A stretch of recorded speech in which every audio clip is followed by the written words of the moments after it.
What's going on, guys? It's Kevin from Wolf Strings, and today I'll be bringing you my Sting 7 review. I've got a lot to talk about with this head, as well as some cool features to show you guys later on in the video, so we will get right into it. So first off, I want to say that this head is the head we've finally been waiting for from Tribe 7. In my opinion, the past Tribe 7 heads have always been more of a novelty head rather than something really high performing and something that maybe a college level athlete would want to use. That's not to say that they haven't had great heads. Their designs in the past have been really innovative and pretty funky and unique and stood out in the lacrosse community, and their pricing has been awesome, under $50 for a head, and I think the sport really needs companies like that. So not to say that I didn't dislike Tribe 7 heads in the past, I just thought of them more as a novelty or a good backup head or just a head to have strung up and just be able to pass around with it. Just a good catch head, not something that you might want to trust in a game situation. However, like I said before, the Sting 7 is the head we've all been waiting for from Tribe 7. So I never wanted them to come out with just a basic head like everyone else and kind of change their design, change their philosophy, and just come out with a standard head. I wanted them to keep their funkiness, keep their price point low, but at the same time give us an amazing design that's super functional and is high performing. And I think they did that with the Sting 7. If you want the pattern for this head, or if you want to check out more of the design elements, look at my previous videos on my channel for both those videos. You'll be able to see more detail in that. But right now I'm just going to kind of review my experience with the Tribe 7, Sting 7 so far, and then also at the end of this video I'm going to run over it with my car, as well as show you guys some face-off clamps with it. So let's get right into the stringing. The stringing on this head was actually surprisingly not too hard. I'm going to give it a 9.5 out of 10, and that's just simply because it's vastly improved from previous Tribe 7 heads. So as you guys know, towards the top here on the sidewall, Tribe 7 always stopped putting sidewall holes there. So you'd have to do some type of drop top string or just do some funky elements here to get the mesh to pull correctly up at the top here. So they fixed this problem with the B7, but I think the holes were too small in the B7, so they made these sidewall holes just slightly bigger, and I was able to use a normal sidewall string through this head. So really great improvement there. I'm glad they fixed that. I thought for myself that with the lack of a bottom rail here up in the scoop that I would have some issues stringing the channel, but really I was able to pull it super tight, and because of the shape of the scoop and the face shape, I wasn't getting any snag or any tension up here in the top that was weird. So actually that part was pretty easy. The more difficult part for me was dealing with this really short bottom rail here, not getting too baggy of a pocket, but at the same time trying to keep it usable for face-offs, and as well as giving it plenty of hold in there, not just having like a short little bag. But because of this bottom rail, you do get an insanely quick release with really minimal whip. So my shooter setup here, you can see, is just pretty simple and basic, but I still get a lot of snap, but because of the shape of the channel, the ball is releasing right on that top nylon, and you get kind of this funky V looking channel. So I'll give you a look at it there, and it's just because of the scoop is a little more of a narrow scoop, and then it kind of follows the shape of the bottom rail. You kind of just get this really even elongated channel, and that makes it really nice for stringing. So no matter what pattern you use here, you're going to get a similar looking channel and pocket. It's performing really well. Like I said, on the wall it has that super quick release, so I do think this head is great for attackmen, because I know a lot of people are curious about the face-off aspect of it and how that's going to affect it, but I think attackmen would also like this head because you can get the ball in and out of the pocket so quickly, just because of this shortened bottom rail here. So I really like it for that. I think more than face-off guys can use this head, but like I said, this pocket is designed for a face-off man, and there's a lot of elements on this head that can be used for face-offs. So again, I'll show you guys the clamp here in a minute, as well as running this over with my car to test the durability of it. Real quickly though, I just want to compare it to the B7. So one problem with the B7 was that it was too flexible and kind of hourglassed too much. So this is a lightly used B7, and it already is kind of warping a little bit hourglassing, and you just feeling it here. It's very, very flexible. And while I think they improved their design with this head, you know, it's still just the circular tubes here. It just didn't give it a lot of strength. And then this is actually one of the original ones, and the throat is not updated, so it did have that problem where it would fall off the shaft or crack here or break. So they were on the right track with this head, but I think they just missed a few marks on that. However, they've greatly improved it on the Sting 7. Way beefier in the throat. You're not going to have any issues there. And this head has been used, you know, quite a bit for some face-off technique, and it hasn't really warped or hourglass or anything like that. So they got rid of kind of the circular bars like in the B7, and it's kind of got more cutouts on the bars here, and they're a little thicker, and the sidewall rail is different here, so it's just going to give you a way stiffer, stronger head, and I think it's definitely worth your money to pick up the Sting 7. Alright guys, so now I will show you some face-off clamps with it. Now let me tell you, I'm not a face-off guy, but I'm going to show you just kind of some basic clamps with it, some plunger moves, and just kind of how this reacts to the ball. So let's get into that right now. Okay guys, I'm going to show you the Sting 7 on a clamp here, and I'll kind of show you just in slow motion. I'll run through the motion really slow like a plunger move, and then I'll try and do some real-time plungers just to show you the flex of the head.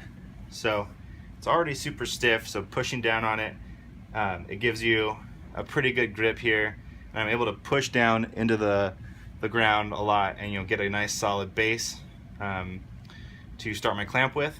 So then as I go over it, I can come over like that and then plunger, so you can see the flex here. It's got a decent amount of flex. You do feel the stiffness here, how it is resisting a little bit, but I think that's good because I think it'll last with the durability. But check out the scoop and how it flattens out. I think that's pretty interesting.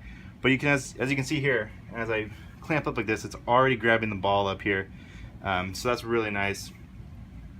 So I can come through like that, slow motion clamp, and I can pop it up. Okay, really easy to pop it out. So let me do one in real time here.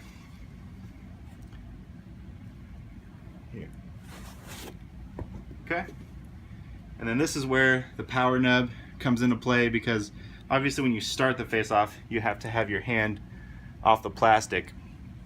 But as you go into your clamp, you can slide your hand up and really press your hand up against the nub and then get some torque in there. So yeah, it's really nice for that. One more this way.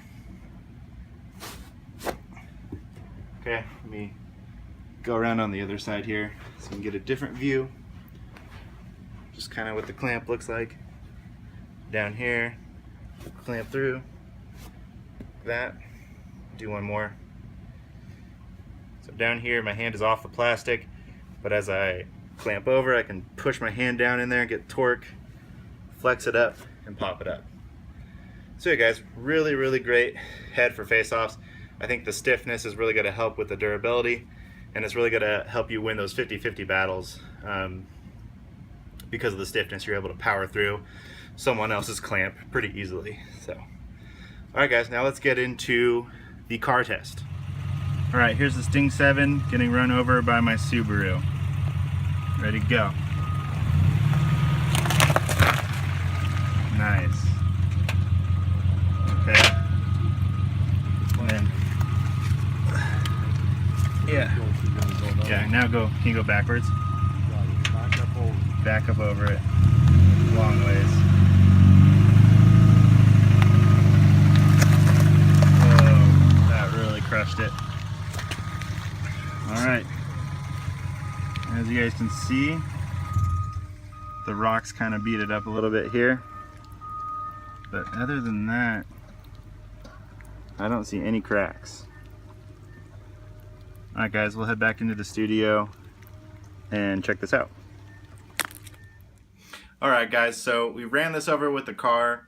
That was pretty crazy. We went over it flat ways, you know, short ways and long ways, and there is no damage to the head. I mean, it was on a gravel driveway, so you can see here in the throat, it got a little beat up, and then there are a few other spots where the rocks and the gravel kind of dug into the plastic. But even with that, you know, the pressure of my Subaru running over the head and crushing it, and it, even with gravel underneath it, it still did not crack the head anywhere. None of the sidewall holes have any cracks in them. And this head has already been used quite a bit. This wasn't like a brand new head that got run over. This has been through quite a bit of face-offs, and it's been strung up a couple different times.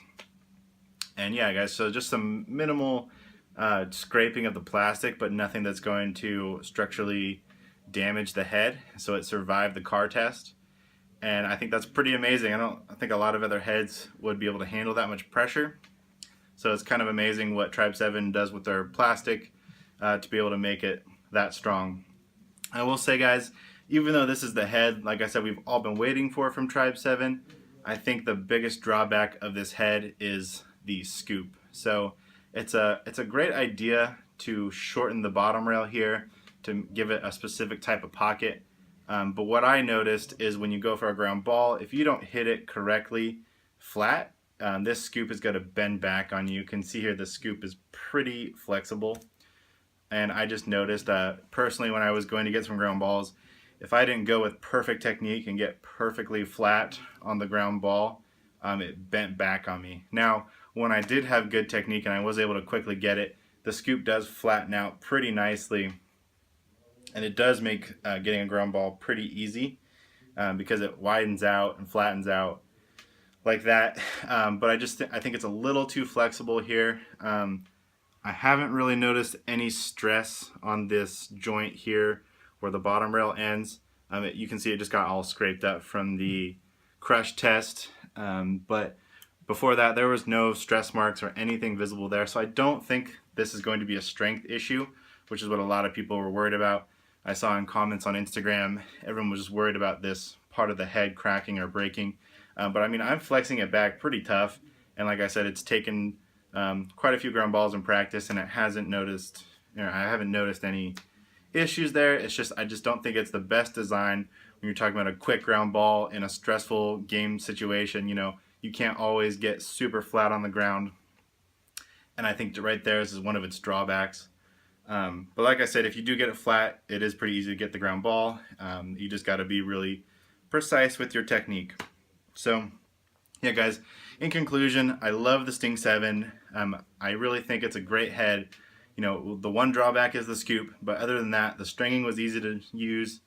I love all the features on it, like the power nub. I love the design of the short bottom rail, and I just think it looks really cool too. So it's got a really cool design element from Tribe 7, and I think they knocked it out of the park with this. So hats off to Tribe 7. Great job making a head, and it's under $50.